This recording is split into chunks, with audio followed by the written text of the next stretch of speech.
পিন্টু না না তোর গুগল জিজ্ঞাসা করতো এই জিলাপি মহিলা না পুরুষ?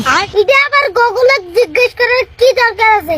জিলাপি অবশ্যই মহিলা। ওই জিলাপি কিভাবে মহিলা হলো আমারে বুঝাও তো একটু।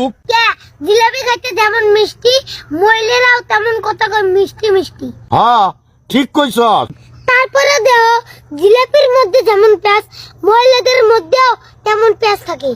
আরে তুই এটাও ঠিক কইছস। তারপরেও দেখো তুমি জিলাপিরে কোনোদিন সোজা করতে পারবে না, তেমন মহিলা মাইসেরাও তুমি কোনোদিন সোজা করতে পারবে না। আরে তুই এটাও ঠিক কইছস। যেমন নানীরা তুমি আজ পর্যন্ত সোজা করে পেলে না। নাতি তুই চমৎকার একটা উদাহরণ দিছিস। দেখতে হবে না নাতিরে কার। তুই আমার নাতি, থ্যাংক ইউ। না থ্যাংক ইউ না দিয়ে 20 টাকা দাও। এ হুমদি কয় কি রে? খালি টাকা দাও টাকা দাও টাকা দাও। এ, টাকা কি বলবে? পাশা দাবাই দেয়। হ্যাঁ জান তো